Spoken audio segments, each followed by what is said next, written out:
Les entretiens surnaturels de Juliette Dargan.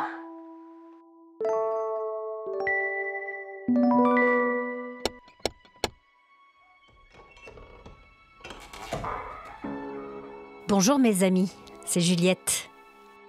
Bienvenue au manoir pour ce nouvel entretien surnaturel.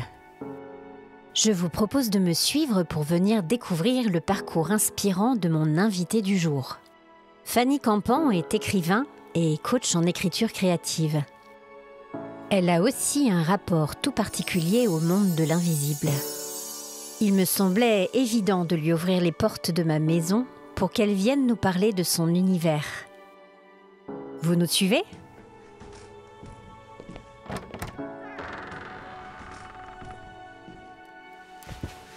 Bonjour Fanny. Bonjour Juliette, merci beaucoup de me recevoir. Tu es professeur, écrivain et chaman. On comprend pourquoi ton profil m'intéresse. Ouais, c'est clair. Tu as écrit de nombreux livres en littérature générale et plus particulièrement romance et feel good, avec des titres vraiment pétillants que j'aime beaucoup, qui donnent envie de s'y plonger. Il y en a deux qui m'ont particulièrement attirée. C'était Pourquoi il ne faut pas tuer tout de suite son voisin, où on m'a forcé à aimer Noël. Oui, qui sont des romances super que j'adore, et que j'ai écrit à quatre mains avec mon amie Laure Alardadeschi. Ok. Et tu ne fais pas que ça, puisque comme moi, tu es une slasheuse. C'est clair. Tu accompagnes également régulièrement les écrivains dans l'écriture de leurs livres, donc débutants à confirmer, hein, je le précise, c'est pas que débutants, ou dans la découverte du milieu de l'édition ou autour du livre. Moi, c'est vrai que par exemple, je suis souvent tes masterclass qui sont très bien faites. Ah, je te remercie. Et puis, tu proposes aussi des guidances, tarot, oracle, pendule, pour pouvoir poser un petit peu les questions qu'on peut avoir en soi et puis permettre d'avancer sur sa vie privée ou personnelle. Est-ce que je t'ai bien cerné ? C'est à peu près ça ? Oui, et tu sais, c'est rare en fait d'avoir justement un portrait qui soit aussi complet de mon activité. Donc merci, tu as bien compris le côté riche et diversifié de ma pratique. Donc on s'est reconnus, s'est bien reconnus, en effet. On va passer à mon petit rituel pour tous les entretiens surnaturels. Donc du coup, je vais ouvrir mon cabinet de curiosité qui contient déjà pas mal de jolis objets que mes précédents invités m'ont déposés. Est-ce que tu peux nous parler de l'objet que tu vas me laisser aujourd'hui, s'il te plaît ? Alors, j'avais prévu un objet et puis là, tout de suite, dans l'instant, c'est un autre objet qui vient. Donc, est-ce que tu m'autorises à donner l'objet qui me vient là tout de suite ? Ah, mais complètement, il vaut mieux. Okay. Alors, c'est un petit peu étrange. Je vais laisser mes yeux. Je les enlève et puis je les laisse. J'ai un handicap visuel qui est aussi, je dirais, à l'origine de ma connexion à l'invisible. Donc, c'est vraiment une partie de mon corps à laquelle je suis très attachée. Et pour moi, elle a toute sa place dans ton cabinet des curiosités. Donc, voilà, je laisse mon regard de comme j'aime bien dire, malvoyante, entre guillemets. Et entre parenthèses, voilà. Merci beaucoup. Est-ce que tu peux nous en dire un peu plus sur toi ? Quel a été ton parcours de vie ? D'où te vient notamment cette passion pour l'écriture ? Moi, je m'appelle Fanny Campan. Donc, comme tu l'as dit, mon activité est tournée autour de l'écriture et la connexion à l'invisible et la formation, puisque j'aime beaucoup donc transmettre tout ce que j'apprends au fur et à mesure, que ce soit en tant qu'enseignante ou en tant que formatrice en écriture. La singularité de mon parcours, c'est que j'ai passé ma vie à voyager. Mes parents étaient expatriés. Et donc, j'ai eu la chance de vivre dans plusieurs pays d'Afrique. Quand j'étais enfant, j'ai vécu au Burundi, au Mali et au Sénégal. Et ensuite, adulte, j'ai reproduit ce schéma de vie en continuant donc mes voyages par le monde. Donc, sur l'île de la Réunion, je suis retournée également au Sénégal et puis en Haïti et enfin au Burkina Faso. Et puis, différents événements dans ma vie personnelle, professionnelle, mais aussi mes valeurs ayant évolué, j'ai finalement décidé de rentrer en France et je me suis basée sur l'île de la Réunion qui était un endroit où j'avais déjà vécu et que j'aimais beaucoup. Je suis dans une famille recomposée Nous avons 3 enfants et demi avec mon compagnon. 3 enfants qui sont déjà nés et le petit dernier qui est dans mon ventre au moment où je fais cette interview. Donc voilà, ça me fait très plaisir de parler de lui aussi dans cette présentation parce que voilà, la famille est devenue une de mes valeurs fortes ces dernières années. Voilà. Ok. C'était l'huile de mie, en fait, dont tu parlais, peut-être. Ouais, tout à fait, c'est le demi. C'est le demi. Enfin, c'est plus qu'un demi, c'est un 3/4, si je dois être plus honnête. Parce qu'il est presque prêt à sortir du ventre. Donc, voilà. Ça lui fait déjà un surnom, c'est sympa pour sa vie. Non, je vais pas lui donner ce surnom quand il va naître, quand même, le pauvre. Mais voilà. Non, mais c'est chouette. Effectivement, il aura un témoignage d'avant sa naissance en audio. Exactement. Voilà, exactement. Bon, bah c'est magnifique, en fait, tout ce voyage. Moi, tu me fais rêver parce qu'en fait, j'ai voyagé un peu, mais pas tant que ça, plutôt par l'imagination. Mais ouais, c'est vrai que du coup, quand je lis souvent, je te suis beaucoup. Hein, donc, c'est vrai que quand je lis un peu tes récits, tes partages d'expériences, ça fait bien rêver. Bah, écoute, je te remercie. Et par rapport à l'écriture, alors, puisque la question partait également là-dessus, donc c'est vrai que j'ai toujours eu de manière vraiment conjointe et liée cet amour pour l'écriture et cet amour pour la connexion à l'invisible, qui était également lié à tout ce qui est pratique orale. C'est-à-dire que j'ai toujours aimé raconter des histoires au travers de l'écriture. Donc j'écrivais des histoires depuis que je sais écrire, hein, depuis que j'ai 7-8 ans. Je racontais aussi à l'oral, en fait, des contes. Enfin, voilà, j'aimais beaucoup aussi ce côté théâtral, théâtraliser les histoires. Je faisais mes petits spectacles avec mes copines, avec mes cousins, cousines, etc. Et puis, il y avait déjà cette connexion à l'invisible. Moi, j'ai commencé à tirer les cartes du jeu de 36, quoi, avec celui avec lequel on joue à la bataille. Ou voilà. J'ai commencé, en fait, à tirer ces cartes-là. Pareil, quand j'avais 8-9 ans, en fait, j'ai une fille qui était dans mon entourage qui m'avait appris, en fait, à tirer les cartes. On m'avait écrit sur un petit papier la signification des cartes et j'étais fascinée, tu vois, par ça. Et donc, voilà. Donc, en fait, pour moi, c'est vraiment des pratiques qui sont très conjointes. Et le point commun, c'est vraiment l'idée de raconter des histoires, à la fois pour, voilà, se détendre et tout ça, et à la fois quand même toujours dans cette optique de faire du bien, de se faire du bien. Voilà. Ouais. À soi et à l'autre. Exactement. Alors du coup, tu m'amènes ma prochaine question, puisque moi je suis très sensible à tout ce qui est tarot oracle. Alors j'ai découvert le pendule dernièrement, là il y a pas très longtemps, je n'osais pas trop, et en fait j'étais bluffée par les résultats. C'est assez incroyable. En tout cas, tu as toi-même créé un oracle qui explore des figures symboliques du folklore des différents pays d'Afrique où tu es allée vivre ou visiter. Tout à fait. Comment t'es venue cette connexion au monde de l'invisible? Parce que certes, on peut te montrer comment ça fonctionne. Tu vois, tu parles de cette amie à 9 ans qui te montre et qui te donne la signification des cartes, mais il y a quand même une connexion à avoir innée au fond de soi, en fait. Est-ce que tu as toujours su que tu l'avais? Comment tu as découvert ça? Alors non, j'ai pas du tout toujours su que je l'avais. J'ai toujours su que j'avais une fascination pour toutes les histoires qui tournaient autour de la mort, l'au-delà, l'invisible, les esprits. Je pense que le fait d'avoir passé mon enfance en Afrique a quand même joué. Parce qu'en fait, en Afrique, dans certains pays, il y a quand même une forte culture animiste. Il y a des religions plus monothéistes, comme l'islam ou le catholicisme, mais on trouve de toute façon qu'il y a toujours ce mariage avec des croyances animistes très fortes, où on va par exemple parler des esprits qui sont dans la nature, esprits dans les baobabs par exemple, comme les djinns, ou les esprits dans l'eau. Et donc, je pense quand même, ayant été les 6 premières années de ma vie, j'ai été grandement élevée donc par ma mère biologique, mais également par une nounou burundaise. Et ensuite, j'ai toujours évolué avec des personnes d'origine africaine qui, du coup, avaient des croyances liées à tout ça. Et moi, ça m'a toujours beaucoup intéressée, alors que ma famille n'était pas du tout sensible. Mes parents ne sont pas du tout tournés vers la religion. Sont vraiment des gens, au contraire, qui sont très cartésiens, qui ne sont pas du tout là-dedans. En revanche, j'ai appris beaucoup plus tard, parce que du coup, j'étais un petit peu séparée, finalement, de ma famille famille biologique, j'entends grands-parents, oncles et tantes qui vivaient en France métropolitaine, et que je voyais qu'une fois par an. Mais j'ai quand même appris par ce que racontait ma mère, et puis bon, finalement, en fouillant un peu partout, que ma grand-mère était également intéressée, notamment par le tirage de cartes, que c'était quelque chose qu'elle faisait régulièrement. Mais ma mère n'en parlait pas parce que pour elle, c'était quand même un peu un symbole de manque de culture et d'éducation.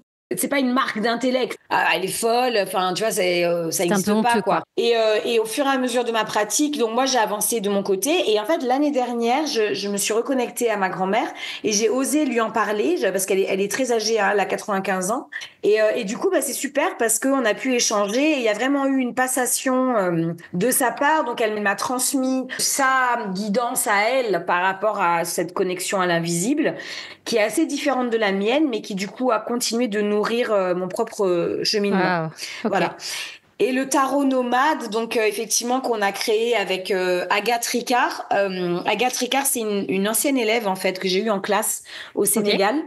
Génial. Et on faisait on faisait du théâtre ensemble. Enfin, elle a fait partie d'une de mes troupes de théâtre. Et quand on faisait du théâtre ensemble, elle et sa sœur d'ailleurs à l'époque, elles avaient vraiment une créativité incroyable qui m'a obligée moi-même à aller puiser dans mes propres ressources pour leur proposer en fait des projets parce que elles étaient vraiment toutes les deux, hein, Agathe et sa sœur étaient vraiment dans une je sais pas, tu vois, tu sentais une ébullition incroyable qu'il fallait nourrir et porter parce que sinon ça allait être trop frustrant en fait pour elles si tu leur proposais pas des projets intéressants à faire. Et voilà.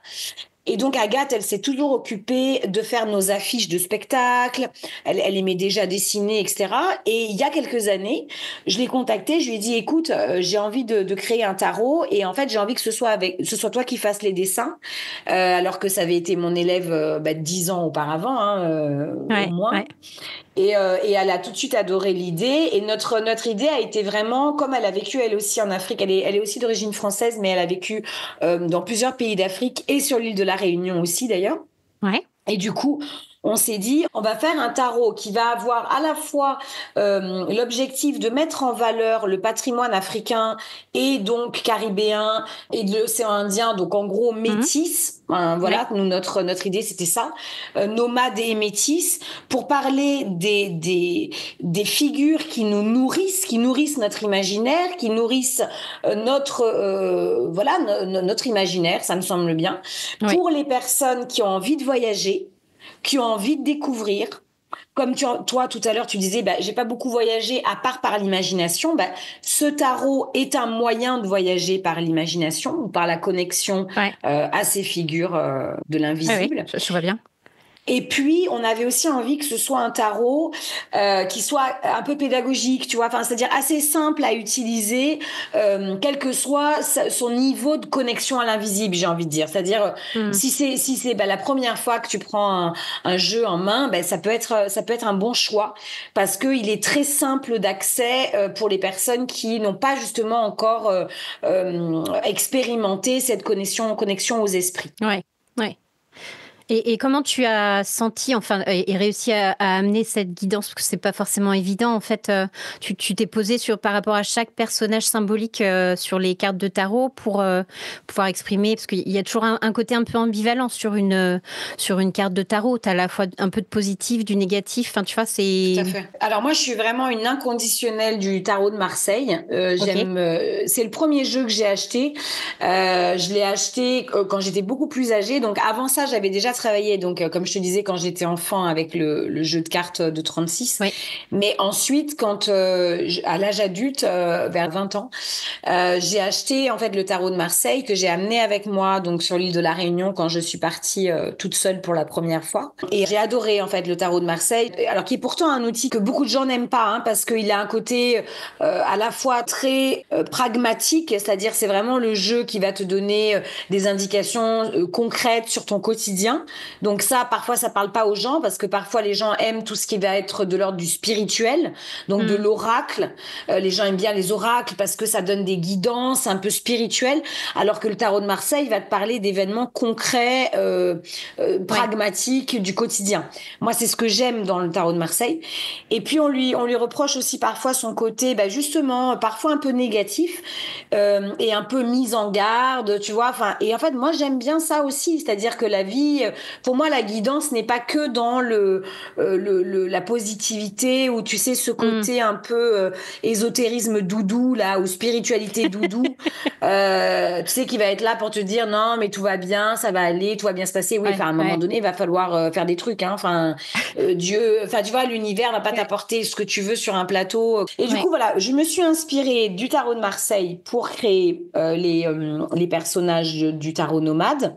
Et ensuite, c'est venu vraiment très naturellement et quand même dans un aller-retour et un dialogue permanent avec Agathe, parce que même si c'est moi qui ai écrit les textes et elle qui a fait les dessins, elle a eu un droit de regard. Ça lui est arrivé de me dire, pour moi, ce personnage-là, il faudrait rajouter, tu vois, telle nuance dans ses atouts. Il faudrait rajouter, parce qu'on a mis aussi des mantras.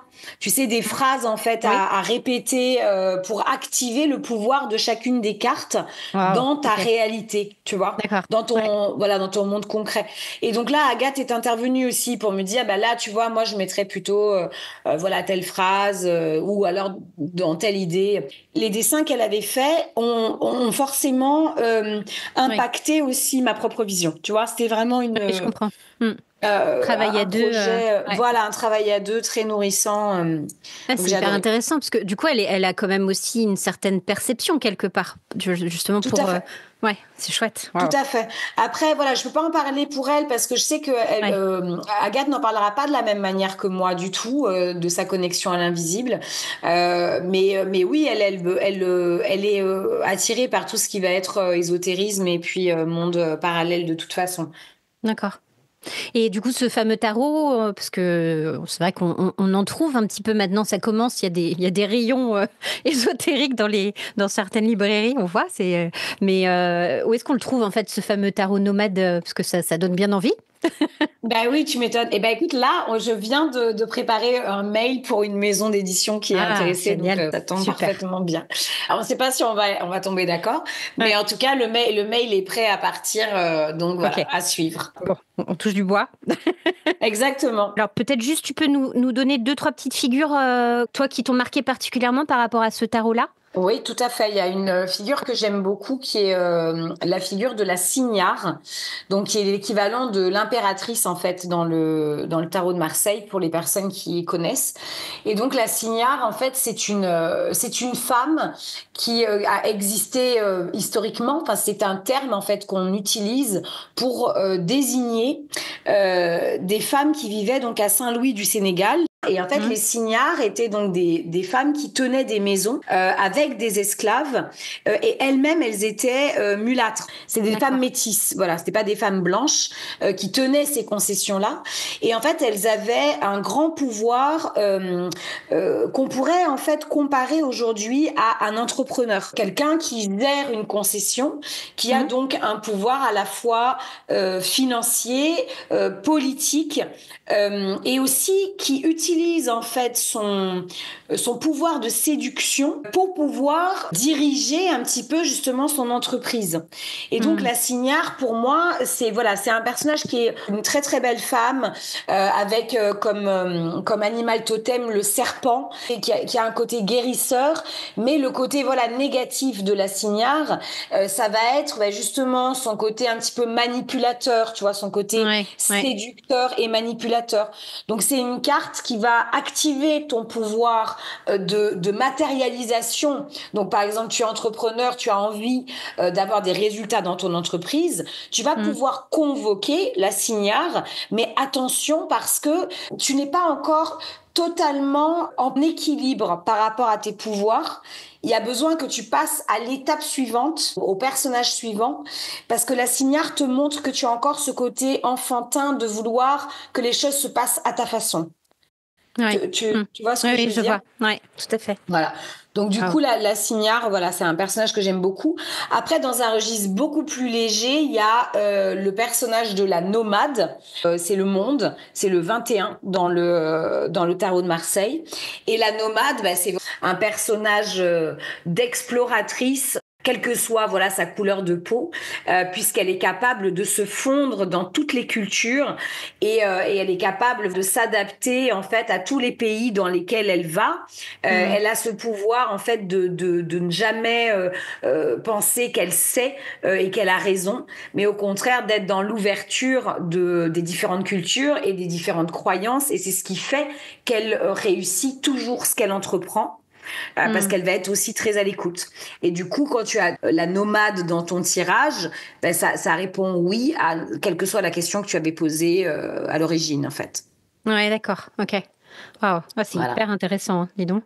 Merci beaucoup. Ça donne envie. Super, super. Alors, tu te sers des livres et de l'invisible comme un remède quotidien, une boîte à pharmacie. En fait, les deux sont liés et t'aident à progresser dans ta vie. Est-ce que c'est en rapport aussi avec ce que tu disais sur le tarot de Marseille par rapport aux événements quotidiens de la vie, en fait? Oui, oui. En fait, tu sais, j'ai vraiment bon, après, c'est pas moi qui l'ai inventé, hein, on le sait, Mm. hein, que la lecture a vraiment un côté cathartique.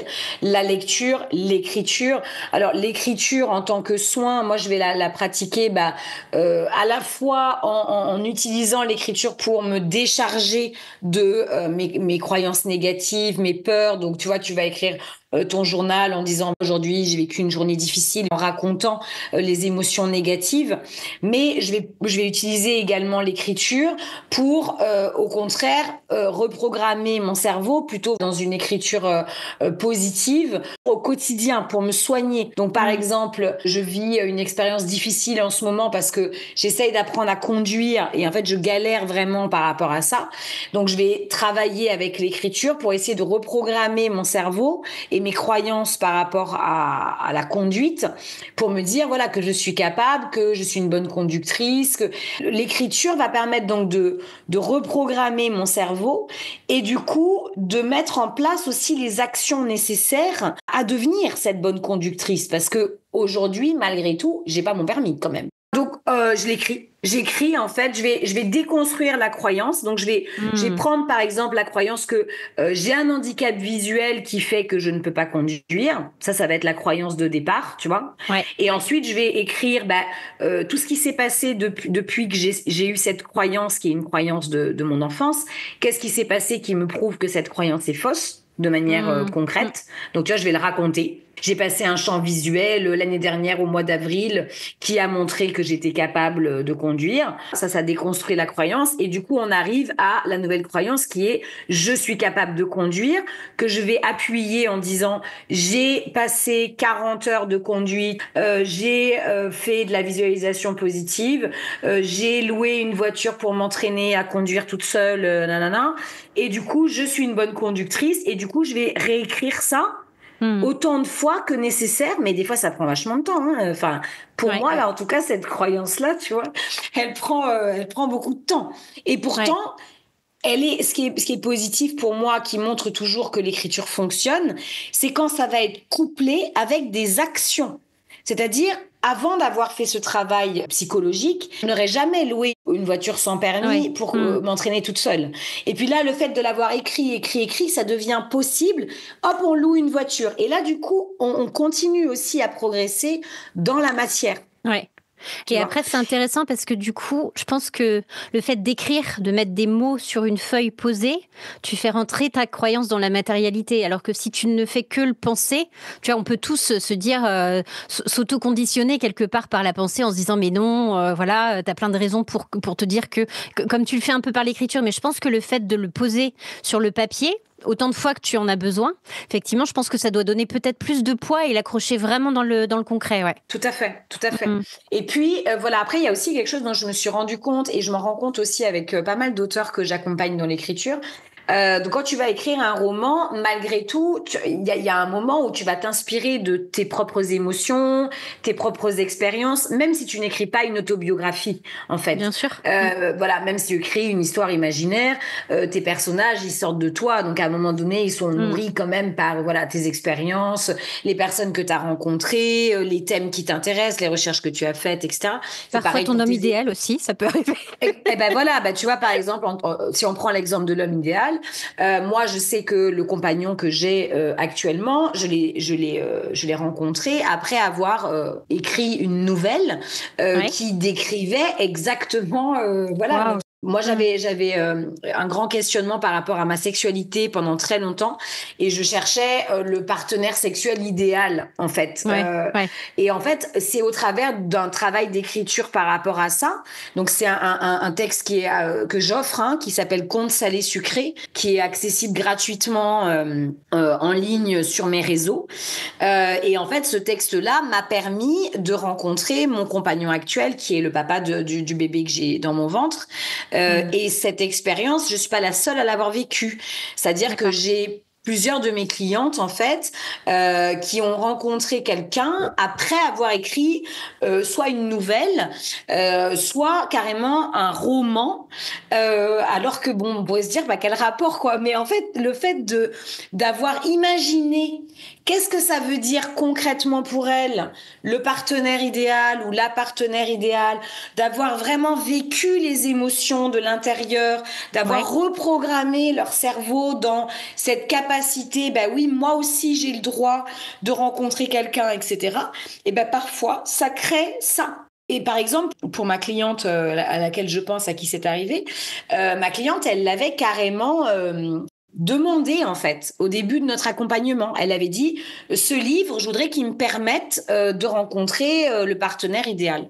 Et cette personne, je peux en parler, je peux dire son nom parce que je l'ai interviewée il y a pas longtemps et elle en parle, en fait. Elle s'appelle Erika Galland. Et en fait, elle en parle dans l'interview qu'on a faite dernièrement. Elle explique que, voilà, rencontrer son partenaire actuel comme ça. Et pourtant, elle n'était pas venue écrire pour se soigner forcément. Enfin, c'était pas exactement dit comme ça. Voilà. Après, elle était peut-être prête aussi au fond d'elle. Des fois, tout à fait. Tu peux être guidée par l'invisible quand quand c'est le moment, parce que tout arrive au moment où ça doit arriver. Tout à fait. Et après, le livre n'est pas pour moi, c'est pour ça que j'insiste bien sur le côté, à un moment donné, il y a aussi une mise en action qui est nécessaire. Tu vois, moi, pendant des années, j'ai reçu la guidance qu'il fallait que je passe mon permis de conduire, que j'arrête de fumer des cigarettes. Il y avait un truc par rapport au sucre aussi, enfin, en tout cas, par rapport à l'alimentation qui devait être travaillée. Et en fait, je recevais cette guidance, mais en fait, moi, j'avais pas du tout envie d'écouter cette guidance. Cette guidance ne m'intéressait pas. Voilà. Et donc, j'ai retardé pendant des années. J'ai fait d'autres choses très intéressantes. J'ai écrit plein d'autres histoires, mais dans ma réalité, les choses ne prenaient pas la tournure que je voulais. Parce qu'à un moment donné, j'étais pas capable non plus de mettre en pratique les choses qui étaient pourtant évidentes à mettre en place. Et quand j'ai commencé à le faire, là, voilà, je vois à chaque fois, je me dis, voilà, tu vois bien que ta réalité ressemble de plus en plus à ce que tu as envie de vivre. Alors, ça te fait pas plaisir que ça prenne ce chemin-là, peut-être, mais vraisemblablement, c'est ce chemin-là qui te réussit le mieux au final. Et dont tu avais besoin. Ouais, tout à fait. Exactement. Ouais. Après, peut-être que ça peut faire peur aussi quand tu as des grosses choses à changer. Complètement. De penser à l'attaquer petit bout par petit bout, en fait, et pas l'attaquer d'un seul bloc, en fait, aussi. Ça gêne à la mise en action. Bien sûr, et puis après il faut aussi accepter que des fois on n'est pas prêt. Enfin moi je sais que voilà cet arrêt du tabac, je pense qu'entre le moment où j'ai reçu la guidance qu'il fallait que j'arrête de fumer et le moment où j'ai arrêté de fumer, il s'est passé 10 ans. C'est énorme.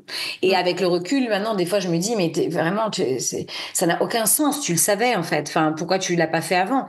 Et puis après il y a qu'est-ce qu'on est capable de faire à des moments de notre vie et qu'est-ce qu'on n'est pas capable de faire. Enfin voilà. Les actions elles arrivent aussi quand on est capable de les vivre finalement, qu'on est prêt à les vivre. Ouais, tout à fait. Par rapport à ta connexion à l'invisible et à cette écriture, est-ce que tu as le sentiment aussi que du coup, quand tu écris, tu ouvres une porte quelque part avec l'invisible, est-ce qu'il intervient pour guider ta main quelque part ou t'aider à trouver des mots ou pas du tout? Oui, ça arrive vraiment très souvent. C'est arrivé avec beaucoup de livres que j'ai écrits. Ok. Voilà, c'est arrivé avec beaucoup de mes livres, notamment pour le premier jet d'écriture.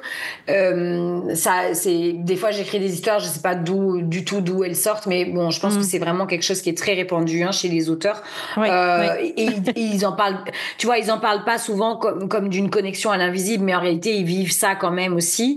C'est-à-dire vraiment cette impression que tu as des personnages qui vivent en toi, qui sortent, qui s'expriment. Carrément, ouais. Voilà, et voilà, tu vois, tu l'as vécu aussi. Enfin, Oui, en ah bah. fait, je pense que, bah voilà, et en fait, je pense qu'il y a quand même beaucoup d'auteurs, quel que soit ce qu'ils écrivent, quand tu n'actives pas cette partie de ton cerveau qui va être beaucoup plus dans le mental, la réflexion, quand tu laisses aller tout ce qui va être de l'ordre de l'intuition, tu sors des histoires incroyables. Et en fait, moi, au début, je publiais ça comme ça, tu vois, tel quel. C'est-à-dire, j'ai eu plusieurs textes en auto-édition, notamment, où j'avais pas envie de retravailler les textes parce que j'avais envie de garder ce côté vraiment animal, instinctif et connexion à l'invisible. Et en fait, aujourd'hui, j'ai un regard un petit peu différent.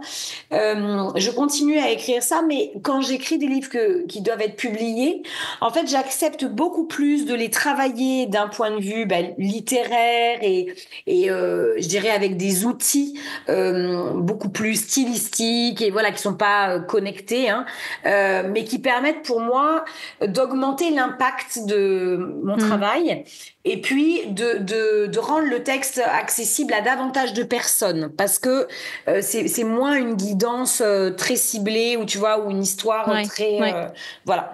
Donc ça c'est avec ma pratique, ça fait une dizaine d'années maintenant que j'ai publié mon premier roman et si je dois voir ce qui est différent, ça va être vraiment ça va être qu'aujourd'hui il y a beaucoup plus de travail littéraire et il y a toujours le travail de connexion à l'invisible, la porte ouverte vers l'invisible, mais qui est beaucoup plus façonné. Voilà.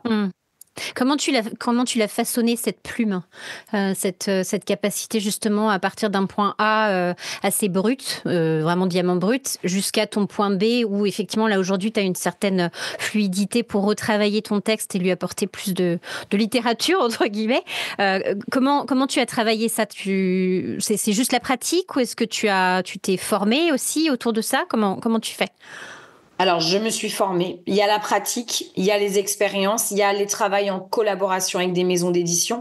Moi, il y a des maisons d'édition qui ont vraiment beaucoup contribué à je dirais, ma professionnalisation. Je pense à Hasard Atelier Édition, qui est la première maison d'édition, qui est une maison d'édition toulousaine, qui a signé en fait un de mes manuscrits à compte d'éditeur, donc qui s'est mouillé en fait, hein, qui a investi de l'argent en fait sur un de mes textes. C'était pour un roman qui s'appelait Le deuxième roman de Thomas Simon.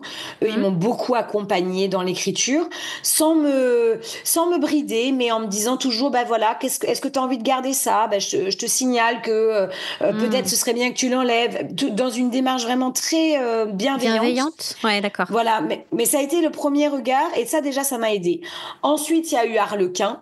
Donc Harlequin, ça a été vraiment notre rencontre avec Laure quand on a écrit Pourquoi il ne faut pas tuer tout de suite son voisin. C'était avec Harlequin et Harlequin a fait un travail de mariage de nos deux plumes. Donc comme c'est un texte à quatre mains, ils ont vraiment lissé nos textes qu'on avait écrits avec Laure. Et notre texte, on avait chacune un personnage en fait. C'était pas exactement comme ça, mais malgré tout, c'était quand même beaucoup comme ça. Et ils ont fait un travail pour que notre style soit fluide et qu'on puisse pas différencier qui a écrit quoi et que le texte soit vraiment un texte très facile à lire. Unique et surtout très facile à lire. En fait, les gens pensent parfois que si c'est facile à lire, c'est que c'est mal écrit. Mais en fait, non. Ce qui est facile à lire par un maximum de personnes, souvent a demandé beaucoup de travail, en fait, pour, je dirais, fluidifier, je vois pas vraiment trop d'autres termes, fluidifier l'écriture. Et donc ça t'aide parce que du coup, toi-même, après, tu gardes des automatismes. En te disant ah ouais, ça il me l'avait corrigé, donc voilà. Ouais. Après j'ai suivi des formations, plusieurs formations avec Jupiter Phaeton, Caroline Vermal qui m'ont beaucoup aidée. J'ai travaillé avec un agent littéraire, Georgia Tersakou, qui m'a beaucoup aidée aussi à améliorer mon écriture. Enfin non, je me suis énormément formée et puis j'ai lu des bouquins, tu vois, de dramaturgie, voilà. Et pourtant à la base je suis prof de français, donc j'ai déjà un bagage qui est très littéraire. Mais en fait, bon, il a fallu déconstruire même certaines croyances par rapport à ça, justement. Et partir vraiment dans le métier d'auteur, quoi. Mais c'est vrai, quoi, comme tu dis, la lecture et puis s'ouvrir aux autres et voir comment d'autres travaillent et recevoir leurs conseils en étant ouvert. Ouais, c'est hyper important, effectivement. Moi, je trouve que c'est fou, en fait, une fois que tu goûtes à ça et que tu es prêt à faire cet effort-là, qui n'est pas facile, hein, mais il est vraiment important. On fait vraiment des bons gens. Moi, j'ai encore plein de choses à corriger sur mon écriture et j'en suis tout à fait consciente. Même et je travaille au quotidien. Mais c'est vrai, quand je relis mes textes de maintenant, voilà, j'écris plus du tout de la même façon, en fait. Tu vois, mon premier jet de roman, quand je l'ai relu, ça me fait sourire, quoi. Tu m'étonnes. C'est super. C'est clair. Alors, on va peut-être finir la petite parenthèse paranormale, monde de l'invisible. Est-ce que tu as déjà vécu, toi, des phénomènes paranormaux ou étranges dans ta vie ou ton passé ? Oui, j'en ai vécu beaucoup. En fait, j'ai vécu des synchronicités, ces moments-là où tu te dis mais c'est vraiment la vie est vraiment drôle parce que ce qui se passe c'est incroyable par rapport au regard que tu portes en fait sur ce qui t'arrive, quoi. Il nous arrive parfois des choses qui sont très très surprenantes. Ça, j'ai l'impression que ça a un peu fait toujours partie de ma vie. Je me souviens qu'il y a eu beaucoup de moments où j'ai eu très peur aussi d'événements qui se sont produits. Je me rappelle, tu vois, une fois, c'était il y a pas si longtemps que ça, c'était au Burkina Faso. On avait fait une soirée. Alors, est-ce que c'était pour Halloween ou est-ce que c'était... Je pense que c'était pour Halloween, je pense. Ouais. On avait fait une soirée, voilà, pour Halloween dans un manoir en latérite. Donc, la latérite, c'est le terme qu'on utilise pour parler de la terre rouge qu'on trouve en Afrique de l'Ouest. Ok. Et donc, quand je suis arrivée au Burkina Faso, j'ai rencontré donc un monsieur, Thibaut Fournier, qui a construit un manoir en latérite. Donc, un manoir, tu vois, tel que tu l'imagines toi, mais au fin fond de l'Afrique de l'Ouest, avec de la terre rouge. Donc, tu vois, le truc, le projet complètement incroyable, quoi. Évidemment, qui m'a fascinée dès que j'ai découvert. Je suis tout de suite allée là-bas. Donc, Thibaut Fournier est vraiment un homme assez exceptionnel, qui m'a inspiré un personnage de roman, d'ailleurs. Et donc, j'ai eu la chance de fréquenter Thibaut et je lui avais demandé est-ce qu'on pourrait faire des soirées, tirage de cartes, etc. Et une fois, il m'a invité à une soirée spiritisme où il avait organisé une soirée spiritisme et on s'est retrouvés donc plusieurs personnes qui étaient intéressées par cette soirée, dont moi, autour donc d'une fameuse table, tu sais, où tu as le verre qui tourne autour des voilà. Et en fait, moi, je faisais ça quand j'étais enfant, du spiritisme, je faisais quand j'étais ado avec mes copines et on avait déjà eu des expériences qui m'avaient un peu fait flipper, mais là, vraiment, j'étais adulte en pleine possession de mes moyens, tu vois, et de voir, voilà, j'ai pas pris de drogue, j'avais pas bu, voilà, et de voir le verre vraiment qui se déplace, qui nous donne le nom. Alors je sais plus si c'était la tante de Thibaut, mais voilà, quelqu'un qui était de la famille de Thibaut, tu vois, et voilà. Et donc ça m'a bien fait flipper, quoi, parce qu'il y a même une part de moi qui m'a dit mais en fait c'était pas une blague. Enfin, tu vois, je sais pas comment t'expliquer, mais tu vois ce truc de mais c'est ok, donc là ça va être compliqué de faire semblant que c'est une blague, quoi. Là, tu vois, il n'y a plus de point de non-retour, là. Non. Et moi-même, tu vois, de regarder sous la table. Alors, il avait très bien fait les choses avec un guéridon et tout ça. Dans tous les... Et puis moi, je suis pas trop friande de tout ce folklore. Enfin, en fait, je l'adore d'un point de vue imaginaire. Mais quand moi, je tire les cartes, j'ai pas j'ai pas de croyance, il faut allumer une bougie de ceci, cela. Moi, je suis pas trop là-dedans. Pour moi, tout ça, c'est du spectacle, donc c'est très bien. J'adore le spectacle. Mais si je n'ai rien, eh ben, ça me va très bien aussi. Enfin, tu vois, voilà. Et là, lui, il avait vraiment recréé une atmosphère très, voilà, un peu gothique. Dans son manoir, c'était évidemment le lieu incroyable pour faire ça. Et voilà, l'expérience qu'on a vécue, je l'ai trouvée extraordinaire et elle m'a beaucoup marquée. Ouais. Mais elle m'a aussi beaucoup fait peur. Et il y a eu des moments comme ça dans ma vie, et ça m'arrive encore aujourd'hui, hein, à des moments où je dis oui, j'ai envie d'être connectée à l'invisible, et puis après je dis bon, on va se calmer 5 minutes en fait. Je sais pas si je suis prête à assumer au quotidien en fait. Après. C'est-à-dire faites-le, mais en même temps bon, enfin pas trop, enfin voilà. Allez-y mollo quand même, hein, voilà, c'est par-ci par-là. Ouais, exactement. Toi, ça t'est jamais arrivé ça de te dire bon doucement quoi, doucement. Si. Bah après nous on vit dans un manoir qui est très habité, hein, donc c'est un des épisodes où il y a eu plein de signes, plein de choses. Après c'est des moments très ponctuels. On s'imagine quand on vit dans une maison hantée que c'est tout le temps. Alors peut-être qu'il y en a. Oui. Nous c'est plutôt par moment en fait. Et par contre effectivement quand à un moment donné tu te poses et tu dis ah oui il y a eu quand même tout ça, tout ce qui s'est passé, ce que d'autres ont dit, etc. Là voilà Donc moi, je crois, je pense que le fait d'avoir, exactement comme tu le disais, en fait, beaucoup travaillé cette créativité, cette écriture, particulièrement l'année dernière, jusqu'à là, je sens que ça m'a ouvert des portes mentales, en fait, et je ressens de plus en plus de choses. Et après, je l'ai toujours dit, moi, je suis pas médium, je suis assez sensible, et j'ai pas forcément envie de creuser le côté médium. Peut-être que je pourrais aller de ce bord-là, mais j'ai pas effectivement envie de le creuser. Je préfère rester un peu au bord, sentir ce qui vient. Voilà, je suis très bien comme ça. Oui, et puis c'est OK. C'est-à-dire qu'il faut aussi accepter ça. Je le dis pour des personnes éventuellement qui écouteraient l'épisode. On peut aussi totalement savoir qu'on a une connexion à l'invisible. Moi, ma croyance, c'est que tout le monde l'a et que l'idée est de la développer ou pas. Est-ce que tu as envie de la développer? Comment tu la développes et voilà, à ton rythme. Et en fait, c'est OK de ne pas avoir envie de la développer et c'est OK aussi de ne pas avoir envie d'en faire son métier, par exemple. Je sais que moi, pendant longtemps, je me suis dit, mais tu peux pas vraiment garder ces intuitions que tu as pour les gens, etc. Parce qu'en fait, tu dois aider les autres, tu dois toi les utiliser pour toi. Aujourd'hui, je n'ai plus forcément cette croyance-là. Je me dis en fait, des fois, je m'autorise aussi à ne pas, à me dire, mais en fait, je suis pas là pour sauver les gens. Enfin, tu vois, il faut faire attention aussi avec ça, quand justement tu commences à vouloir utiliser tes capacités médiumniques et pour aider les autres, c'est très bien, mais ce n'est pas un devoir. On n'est pas obligé. Ouais. Voilà. En tout cas, il faut savoir se préserver aussi. Exactement. Ok. Et alors, on va revenir à tes livres aussi. Oui, tout à fait.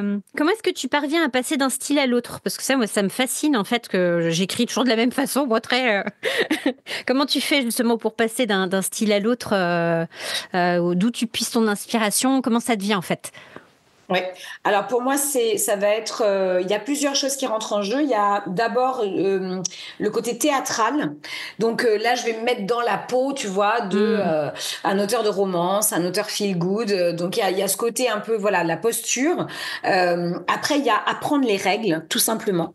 Tu vois, moi, j'ai des masterclass, par exemple, pour comment on écrit une romance facilement. Tu vois, voilà, les règles, parce que en fait, ces genres, par exemple, la romance, le feel good, le roman policier, en fait, le thriller, ils ont des traditions, ils appartiennent à une tradition qui respecte certains stéréotypes qui reviennent, avec lesquels après tu peux t'amuser, hein, c'est-à-dire tu peux ne pas les respecter, tu peux les détourner, les transformer, mais en fait, c'est bien de les connaître, tu vois, au départ. Donc voilà, moi je vais me documenter, tu vois, par exemple, j'ai jamais écrit de thriller, par exemple, mais j'aimerais bien écrire un thriller qui se passerait sur l'île de la Réunion. Alors, je sais pas si je le ferai, mais ça fait partie de mes projets. Et par exemple, si un jour j'écris un thriller, comment je vais m'y prendre concrètement? Je vais lire des thrillers pendant un temps. Tu vois, pendant, je sais pas, 6 mois. Je vais lire quels sont les meilleurs thrillers ou les plus intéressants pour moi qui vont m'attirer. Pour déjà m'imprégner bien de l'écriture, comment ça fonctionne, qu'est-ce qui est récurrent, qu'est-ce qui est différent. Après, pourquoi pas faire une formation et après me mettre dans la peau de cet auteur-là. Et C'est quelque chose qu'on peut critiquer. Quand tu es dans le monde de l'édition, les gens vont te dire il faut pas écrire différents genres parce que tu perds tes lecteurs. Alors au début, moi j'étais très complexée parce que j'écrivais de la littérature générale, j'écrivais des histoires très connectées à l'invisible et puis j'écrivais de la romance feel good, tu vois, de Noël, machin. Bon, en fait aujourd'hui c'est comme ça, c'est-à-dire avant j'écrivais sous plusieurs pseudonymes. Je me suis rendu compte qu'en fait c'était très compliqué pour moi de faire ça. Et aujourd'hui, tout est sous le nom de Fanny Campan. J'ai racheté tous les droits de mes livres précédents pour pouvoir tous les republier aussi sous le nom de Fanny Campan bah voilà, accepter que moi je suis plurielle aussi dans mon écriture. C'est ça. Voilà. Voilà. Puis j'aime bien, je trouve ça super fun, tu vois, de découvrir des nouveaux trucs. Voilà. Bah ça, c'est très franco-français, en fait. Hein, tu vois, c'est clair. De rester dans les petites cases. C'est pareil dans le cinéma aussi. C'est très mal vu quand tu veux écrire et qu'en même temps, tu es réalisateur ou que tu es... Enfin, tu vois, c'est... Alors que dans d'autres pays, c'est pas le cas. Alors qu'en fait, on sait très bien que quand on est artiste, on a de toute façon une appétence très souvent pour, tu vois, pour différents arts parce qu'en fait, c'est une connexion. Les choses résonnent les unes avec les autres. Donc, Et puis on a le droit d'aller explorer ce qui nous fait envie, ce qui nous attire. C'est dommage de rester sur une seule branche en fait. Après c'est pas évident, effectivement, je comprends comment tu passes d'un genre à l'autre, mais c'est vrai que c'est des exercices quand même pas faciles. Tu vois, entre passer du drama à de la littérature, soit romance, soit feel good, effectivement c'est vraiment des univers complètement différents, mais ça doit être super intéressant à explorer. C'est exactement ce que tu disais par rapport à l'ouverture des portes, c'est-à-dire que moi le fait d'écrire de la romance m'a vraiment ouvert la porte aussi sur ouvrir mon cœur en fait. Enfin, tu vois, j'avais ce côté très snob, très intellectuel, nouveau roman là en mode ah non mais moi j'écris des trucs, tu comprends, moi je suis une artiste maudite, voilà, il y avait un peu littéraire ce côté-là. Parisien. Voilà, mais en fait c'était vraiment mon univers quand j'étais plus jeune. Je suis allée à la fac de lettres aussi, on nous élève un peu comme ça, hein. Enfin c'est une réalité. Et voilà, et le fait d'écrire de la romance commerciale, populaire, avec des scènes de sexe. Mais oui, mais en fait, moi, j'ai adoré ça. J'ai adoré ça parce que c'est très libérateur et moi-même, ça m'a libérée, en fait. J'ai le droit de tomber amoureuse, d'être vraiment ridicule. Et en fait, tu vois, des fois, mon compagnon actuel, justement, en fait, je suis très épanouie avec lui parce que je m'autorise à être aussi des fois une cruche qui le regarde avec des yeux, tu vois. Voilà. Alors que c'est vrai que dans mes relations précédentes, j'étais beaucoup plus intellectuelle, tu vois, très... Voilà, mais j'ai adoré aussi être comme ça. Mais voilà, c'est mais on peut pas être que quelque ça. chose. Non, et puis c'est intéressant de découvrir d'autres facettes de ta personnalité. Pourquoi pas? L'écriture te permet aussi de te rendre compte qu'il y a une adolescente prépubère en toi qui adore manger de la guimauve devant et qui a besoin de sortir, s'exprimer. Exactement. Aussi. Laisse-la dire ce qu'elle a à dire. Voilà. Tu proposes aussi des formations donc à destination des auteurs, hein, on en a parlé, Novice a confirmé. Et surtout, c'est vrai que tu ne ménages pas tes bons conseils autour du monde de l'édition globalement, qui est un monde un petit peu obscur hein, quand on démarre en tant qu'auteur. Je l'ai dit aussi, tu fais des très très belles masterclass très claires, très comment dire, qui aident beaucoup. J'en avais suivi une, moi, c'était, j'arrive plus à trouver le titre, sur Riche comme une romancière. C'était ça. Oui, tout à fait. Ouais. Celle sur la romance. Pour gagner de l'argent avec sa Exactement. plume. Non, mais voilà, moi j'avais trouvé ça vraiment. En fait, tu vois, il y a plein de choses qu'on sait, mais finalement, d'avoir quelqu'un qui est dedans, qui connaît et qui te guide, et voilà, c'est vraiment une aide et c'était vraiment bien fait. Je te remercie. Est-ce que tu peux nous en dire un peu plus du coup? Comment tu fais pour accompagner un auteur? Parce que c'est pas évident, encore une fois, c'est un autre style, une autre personnalité, une autre façon de penser. Et qu'est-ce que tu proposes dans cet accompagnement? Alors, moi, j'ai plusieurs niveaux d'accompagnement. En fait, ça dépend complètement du projet de la personne qui vient, de ses besoins, de son expérience aussi en tant qu'auteur, parce que comme tu l'as très justement précisé au début de notre entretien, j'ai des personnes débutantes qui viennent vers moi, et puis j'ai aussi des auteurs qui sont confirmés depuis plusieurs années, qui ont écrit plusieurs livres, qui ont déjà été publiés. Bon, vraiment, ça dépend. Donc, ça peut aller d'une formation très généraliste et très pragmatique, comme par exemple comment on écrit un premier chapitre de roman, comment est-ce qu'on écrit une romance, comment est-ce qu'on gagne de l'argent avec ces livres, comment est-ce qu'on écrit un livre inspiré de notre vie sans écrire notre journal intime, enfin tu vois, et publier notre journal intime parce que c'est pas l'objet. Donc ça va être par exemple des masterclass qui sont en autonomie, qui sont à prix assez bas. En tout cas, j'essaie de les rendre vraiment à prix attractif pour que, tu vois, j'ai des masterclass qui sont à partir de 10 euros et qui montent jusqu'à, disons, 150 euros peut-être pour les plus chers. Et 150 euros, ça doit être parce que c'est de l'écriture intuitive justement et que du coup, il y a la connexion à l'invisible dans l'écriture. Et ça, c'est quelque chose qui pour moi, ça me demande beaucoup plus d'énergie. Donc, je le vends plus cher aussi parce que ça me... Voilà. Tu vois, c'est un autre niveau d'engagement de ma part, en fait. Voilà. Okay. Donc, ça, c'est le premier niveau d'engagement, de manière à ce que les gens puissent vraiment avancer en toute autonomie avec une formation en ligne qu'ils font tout seuls. Voilà. Après, je peux les aider dans l'écriture au travers de coaching, par exemple. Donc, il y a des gens qui vont réserver 2 heures de coaching avec moi pour, voilà, par exemple, j'ai envie d'être publiée en maison d'édition. Comment je fais? Parce que j'ai écrit des textes jusqu'à présent en auto-édition. J'ai envie d'aller en maison d'édition ou alors même, j'ai jamais rien publié. Comment on fait pour approcher une maison d'édition, un compte d'éditeur? Enfin, voilà, comment ça se passe concrètement, quoi. Okay. Donc, ils vont prendre un coaching avec une question, tu vois, ciblée comme ça. Voilà, de 2 heures en général. Après, je propose également des diagnostics de manuscrits. Donc, pour les gens qui ont déjà écrit un bouquin, qui ont déjà écrit un livre et qui ont besoin d'un regard extérieur sur ce livre. Ces derniers temps, j'ai beaucoup fait ça. Là, les mois derniers, j'ai eu, le hasard peut-être, ou peut-être j'avais envie aussi de faire ça.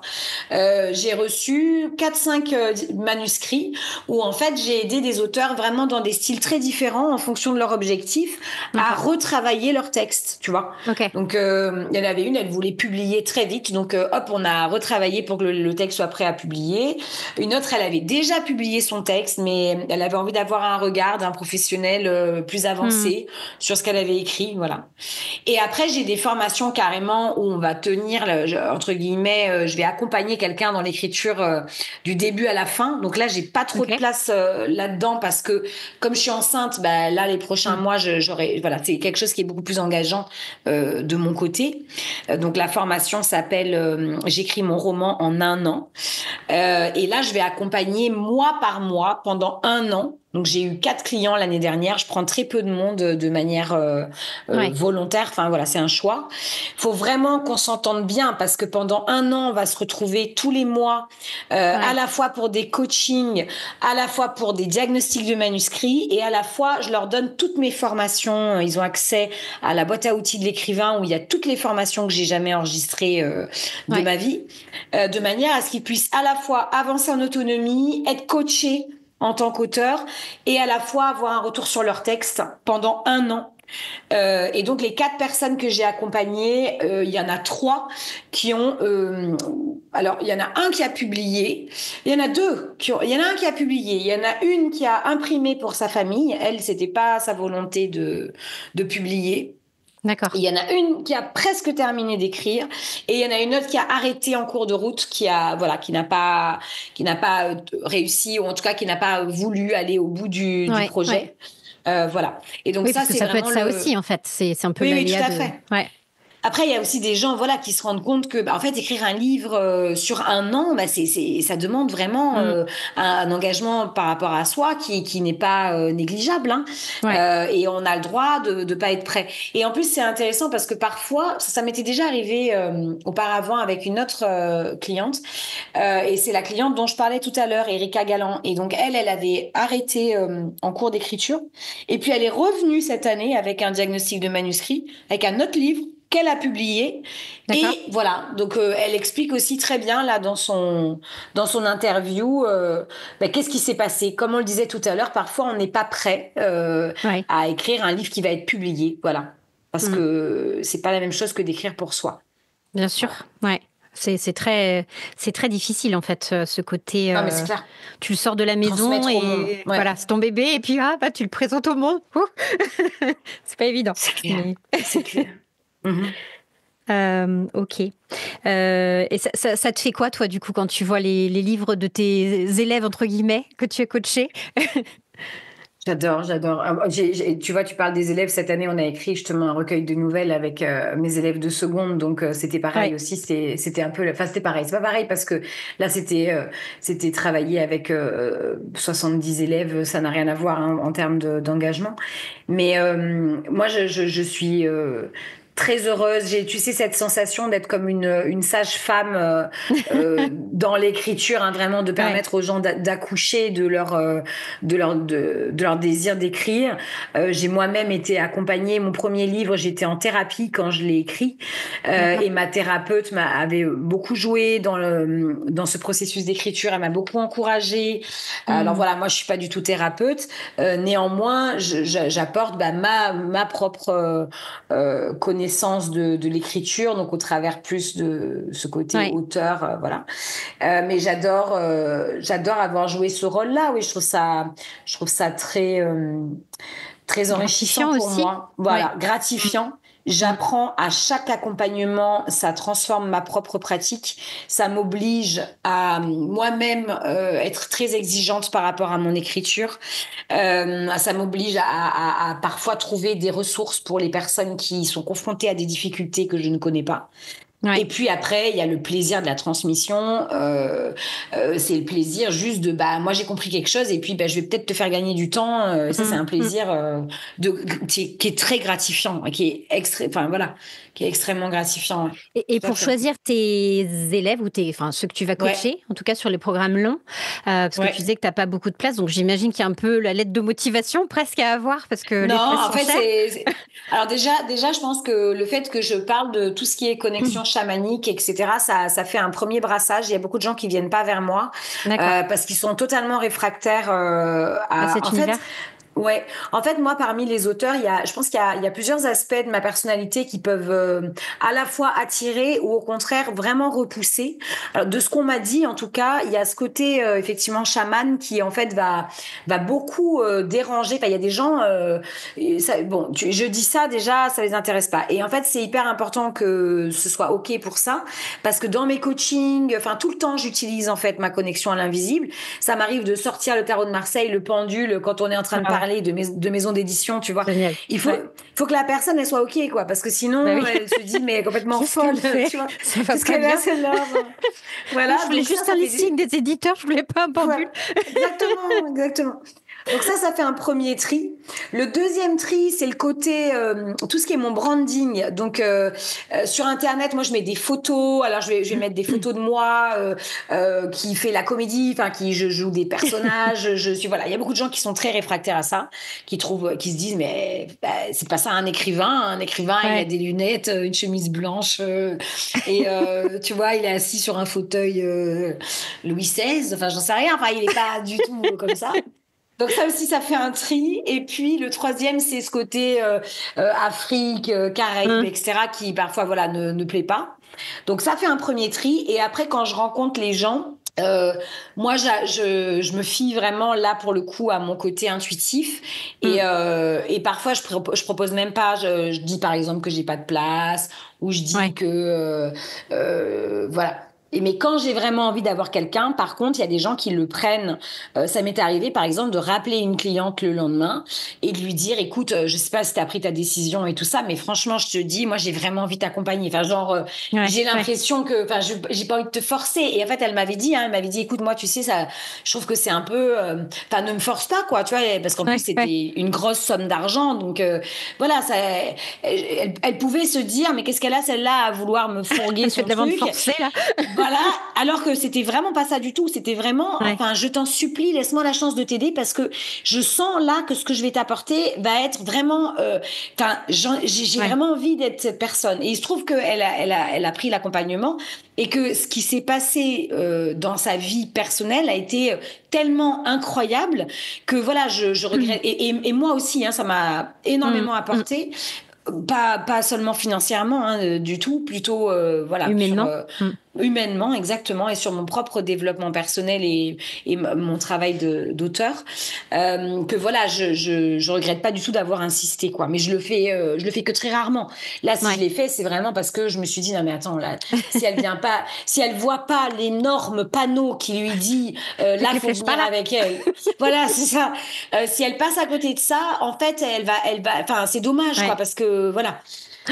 Et heureusement pour moi que ça a marché, quoi, parce qu'après je me suis dit putain, si tu t'es engagé et qu'après tu fais de la merde, voilà. Oui, c'est une responsabilité aussi forcément derrière. Oui, c'est clair, c'est clair. Et comment, enfin, est-ce que ça t'est déjà arrivé d'être un peu allergique au style d'un auteur? Parce que ça peut arriver aussi, hein, tu vois, on a des façons d'écrire différentes, tu vois, des figures de style qui vraiment, ça te hérisse le poil ou pas? En fait, tu t'es assez... Non, ça m'est jamais arrivé. Ça m'est arrivé par contre avec une de mes clientes qui n'était pas francophone, enfin qui était francophone mais qui avait pas un français très maîtrisé.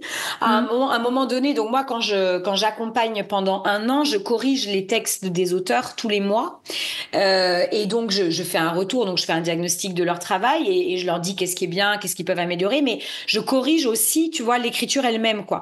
Et elle, en fait, à un moment donné, je lui ai dit, en fait, moi, je ne pourrais pas, j'aurais pas le temps, si tu veux, ça me prenait trop de temps, la correction orthographique prenait trop de temps par rapport à la correction littéraire, je dirais, de son texte.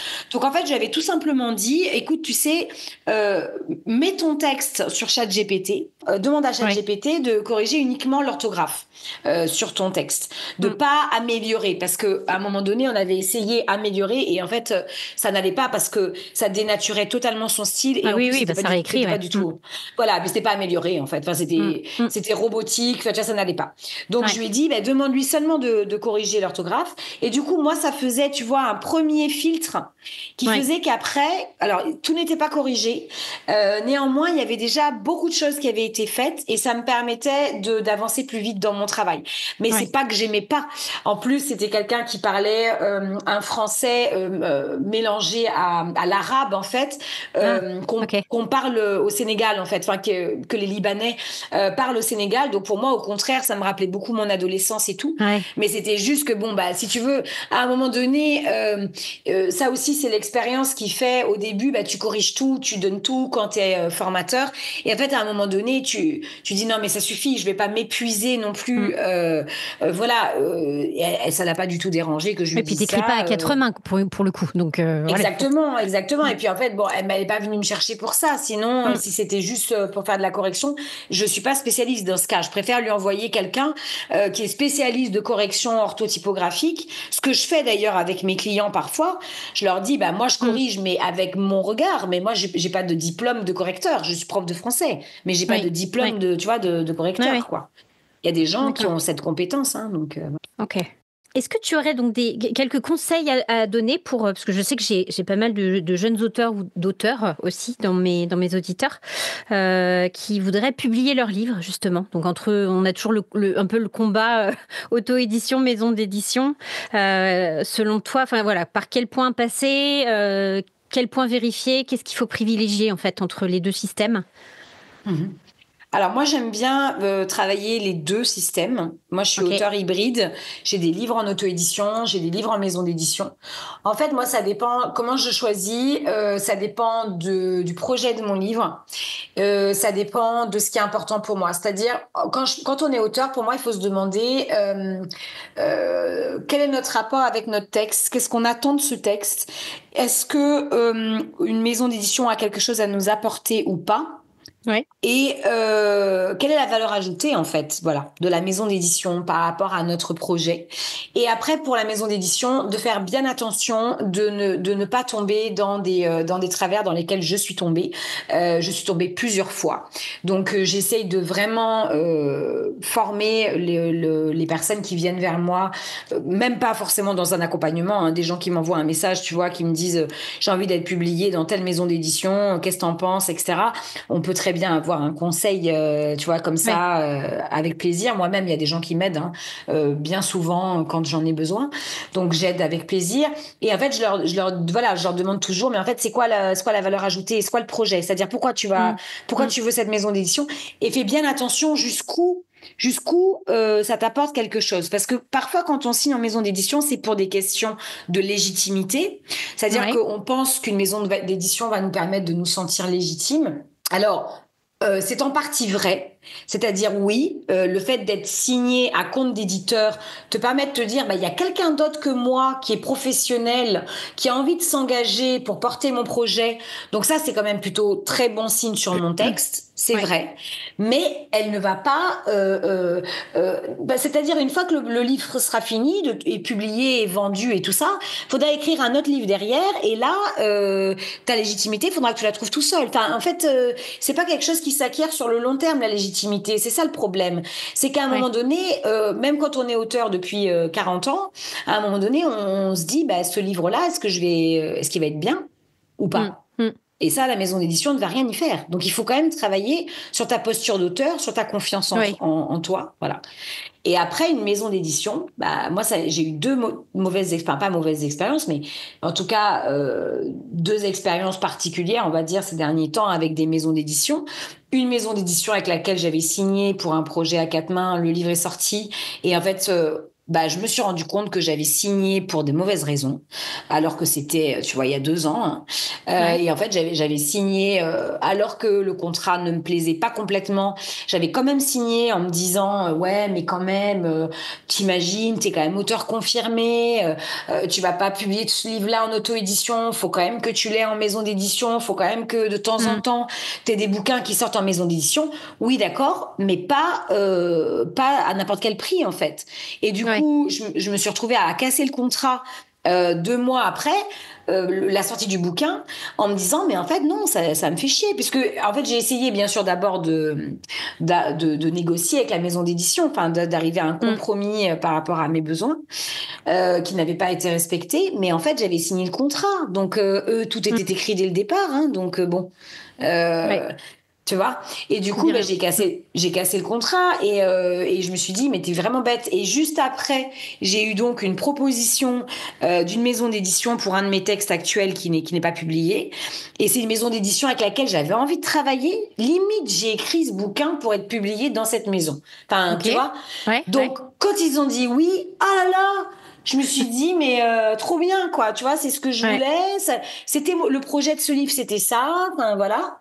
Et puis, je reçois le contrat, et là, je me dis, merde, il y a des trucs qui me plaisent pas, quoi.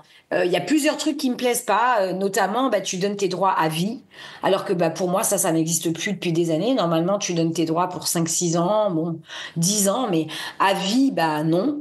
Après, voilà, c'est vraiment une vieille pratique, en fait, hein, qui est moins pratiquée aujourd'hui. Et cette maison pratique encore ça. Et puis surtout, en fait, ce qui m'a beaucoup dérangée dans ce contrat, c'est qu'en fait, je le dis, hein, pour les personnes qui écoutent, soyez vigilants par rapport à ça, ils n'avaient pas écrit le nombre d'exemplaires qu'ils allaient imprimer. D'accord. Donc, en fait, ils pouvaient en imprimer 50, quoi, s'ils voulaient, ou 10. Et toi, t'es coincé pour la vie, quoi, en fait, après. Voilà. Et après, je ne peux plus rien faire, plus jamais de ce livre. C'est-à-dire, voilà, j'ai une obligation de droit de ne plus jamais toucher à ce texte. Voilà. Donc là, je me suis dit, c'est pas possible, et j'ai cru que c'était négociable parce que on peut négocier des contrats. Je l'ai déjà fait avec d'autres maisons, et donc là, je leur ai tout juste demandé qu'on discute en fait de ces deux aspects. Il y en avait un troisième moins important, c'est que les droits d'auteur étaient très bas, mais ça, en maison d'édition, les droits d'auteur sont bas, il faut le savoir.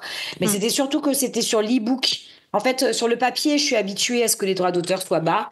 Sur l'e-book, en général, on a souvent un droit d'auteur un peu supérieur parce que le livre coûte moins cher pour l'éditeur. Donc, il peut te donner jusqu'à 12% sans trop de problèmes. Et là, c'était la même chose que pour le papier, je crois, 8%. Donc, c'était vraiment bas. Mais moi, j'aurais été OK si au moins il y avait une discussion. Moi, c'était surtout les exemplaires, franchement, qui me dérangeaient, le nombre d'exemplaires. Je voulais qu'ils l'écrivent, en fait, combien ils allaient en publier. Et ils n'ont pas voulu, ils ont dit non. Donc là, j'ai dit OK, donc non. avec beaucoup de déception, tu vois. De me dire, bah non, j'avais pas écrit ce livre pour qu'il soit auto-publié, alors que j'en ai d'autres. Tu parlais de Le jour où on m'a forcé à aimer Noël. C'est un livre que j'ai auto-publié, c'est une romance de Noël qu'on a auto-publié avec Laure. Je m'en fiche, j'étais hyper contente de l'auto-publier. Ce livre était fait pour être auto-publié. On a fait une campagne Ulule, c'est de la comédie, ça marche très bien sur Amazon, on a notre public avec Laure, on s'est éclaté à écrire une romance comme on voulait, avec un homme avec nos schémas, qui soit pas un homme qui rentre dans les clous, tu vois, genre le milliardaire qui a vécu une enfance difficile. Nous, on a mis un prof de PS qui se préoccupe du plaisir de sa partenaire, tu vois. Donc voilà, rien à voir. Et du coup, on voulait pas de maison d'édition pour ce bouquin. Donc voilà, tout dépend du projet. Réfléchissez à votre projet. Qu'est-ce que vous voulez? Qu'est-ce que la maison d'édition va vous apporter? Qu'est-ce que l'auto-édition peut vous apporter? L'auto-édition apporte une liberté de calendrier, de liberté littéraire. Tu peux publier quand tu veux, tu rapportes plus d'argent aussi, mais tu n'as pas les mêmes pouvoirs de diffusion. Exactement, tu ne diffuses pas de la même manière. Et puis, il y a tout un circuit. Certains libraires, encore aujourd'hui, malheureusement, sont réfractaires à l'idée de travailler avec des auto-édités, etc. Pas tous, mais bon, voilà, certains. Et il y a aussi les types de maisons d'édition. Moi, j'ai eu une proposition comme ça, tu sais, où tu dois acheter tes propres livres, acheter ton propre stock. Moi aussi. Mais c'est avec eux que j'avais signé. Moi, c'est avec un truc comme ça que j'avais signé pour il y en a pas mal. Hein, Voilà. Et en fait, ça, attention, c'est de la maison d'édition à compte d'auteur déguisé. Et en fait, tout le monde le sait. Et en fait, si c'est ça, faites de l'auto-édition. Ça n'a aucun intérêt. Voilà. La maison d'édition n'a un intérêt que si c'est une maison d'édition à compte d'éditeur. Sinon, ça n'a pas d'intérêt. Et même, parce que celle qui m'a proposé le contrat où tu mets pas, où tu signes un chèque en blanc, là, où pour toute ta vie, tu donnes ton bouquin et le gars, il peut en publier 10 s'il a envie. Ça, c'est une maison d'édition à compte d'éditeur qui est à Pignon sur Rue, qui est une super maison d'édition. Et voilà. Donc, attention à ne pas non plus se brader. C'est vrai que ça a été un choix vraiment difficile. Et encore aujourd'hui, je me dis, j'espère que maintenant, je vais trouver une autre maison qui va me plaire autant. Ou alors que je vais accepter de m'auto-éditer, que ça va me plaire autant. Enfin, je sens que j'ai du mal parce que le projet change en cours de route.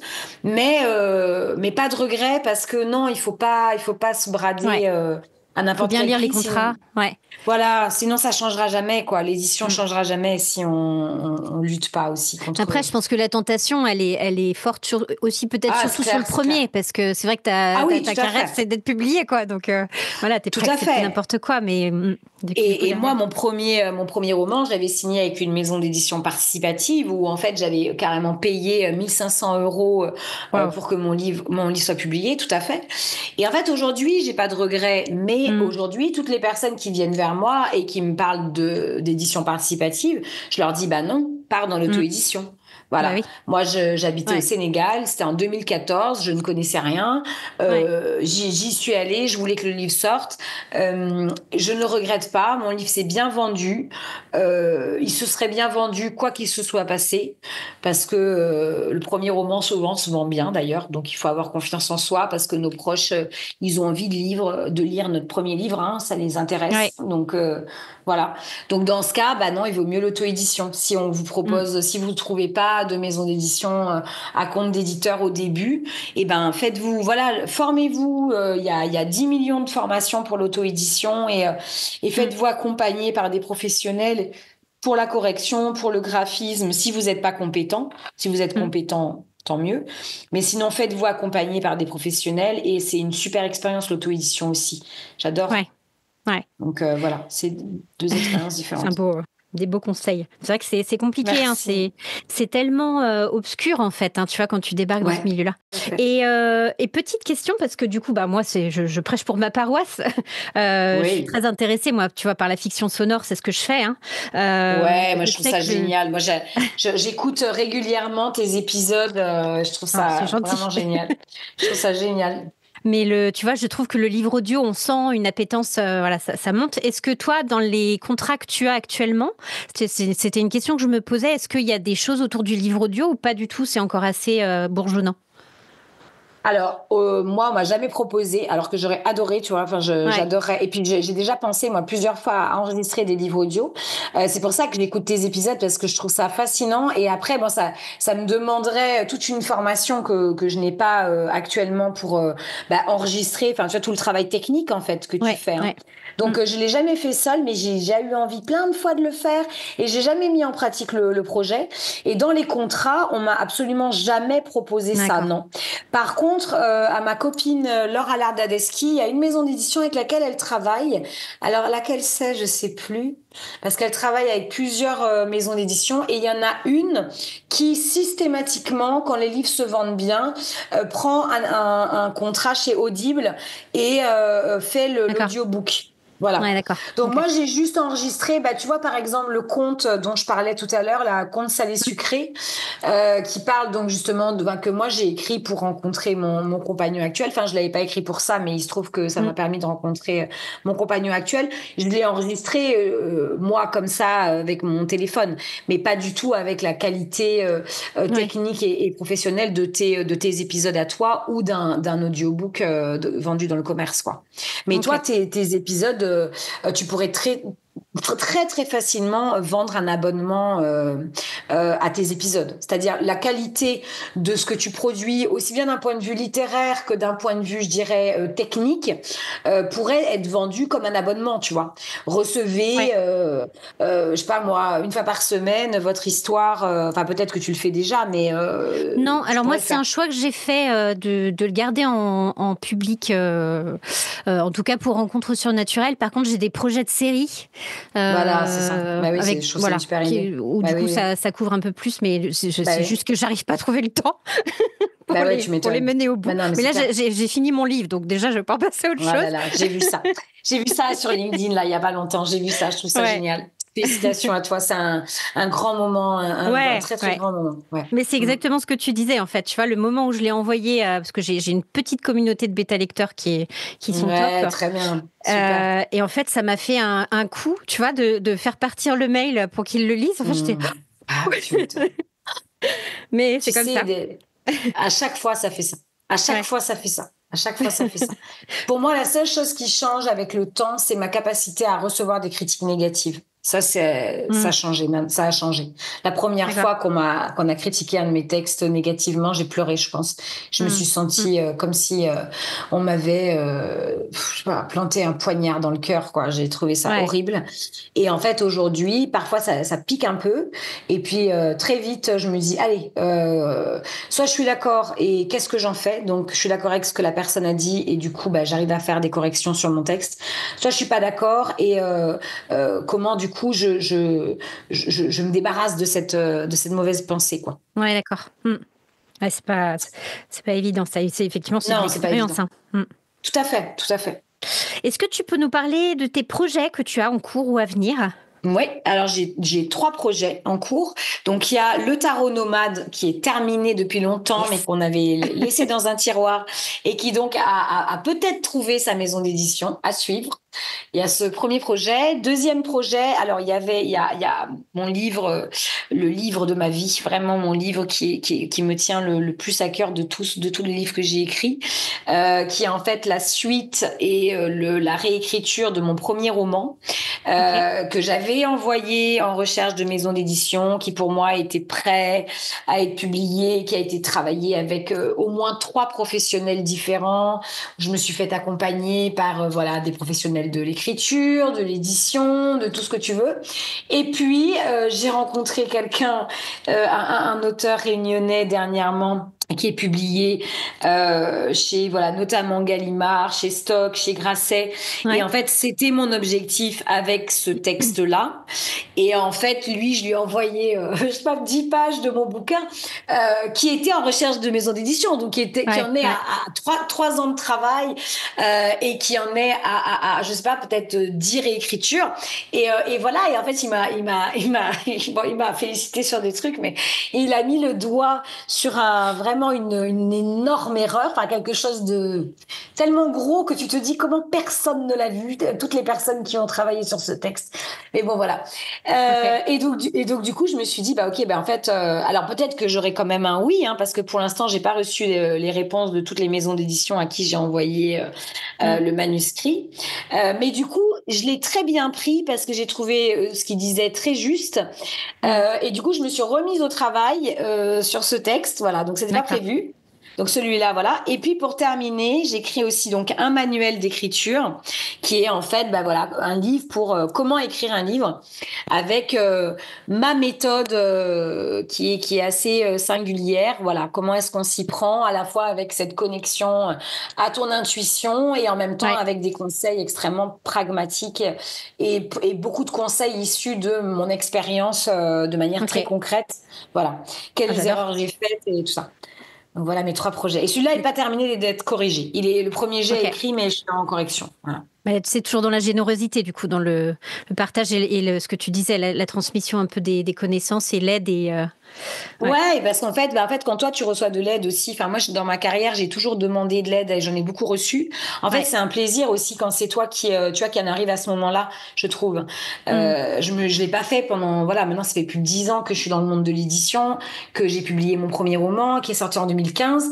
Je me dis là, voilà, maintenant là c'est le moment de transmettre, c'est le moment d'aider les Mm. personnes, voilà, qui, comme moi on m'a aidé en fait et comme on m'aide encore aujourd'hui. Ouais, mais de toute façon, c'est un état d'esprit. Je pense que quand tu es prêt à ça, dans l'optique de générosité, ça te revient, en fait. C'est même pas qu'une Ouais, et question de puis karma, c'est juste que c'est une boucle, en fait. ouais, et puis tu sais, en fait, enfin, c'est aussi quelle est ta vision de l'écrivain.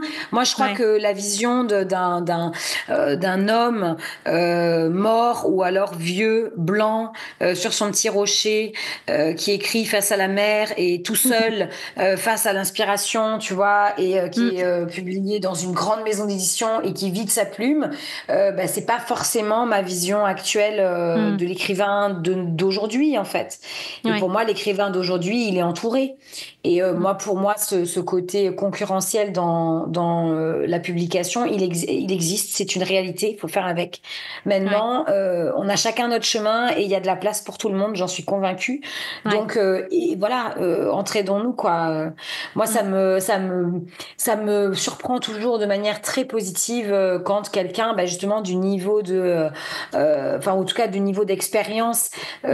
Mm. de Jean-François Samelong, là, par exemple, dont je parlais, ou Gaëlle Bellem, qui est aussi une autrice réunionnaise publiée chez Gallimard et qui m'aide beaucoup. Ouais. Ouais. Gratuitement, juste en me disant bah tiens t'es dans la galère, bah tiens je te file le contact de Jean-François. Et en fait c'est quelqu'un, elle a aucune raison de m'aider, elle a absolument Ouais. aucune Ouais. raison de m'aider, tu vois, mais elle le fait. Et donc bah bien sûr que moi si je peux le faire après, bah après toi aussi t'as envie de, tu vois, de donner Bien sûr. quoi. Mm. Ah, mais Voilà. c'est sûr. Eh ben, écoute, une belle discussion. Et je te remercie beaucoup, merci beaucoup pour l'intérêt que tu portes à mon travail et voilà, ça me fait très plaisir. Bah, écoute, merci. J'étais vraiment ravie de te recevoir. Et puis, encore une fois, moi, je mettrai tous les liens qui te concernent et qui permettront de te faire découvrir à mes auditeurs dans la description de l'épisode. Avec Merci. grand plaisir.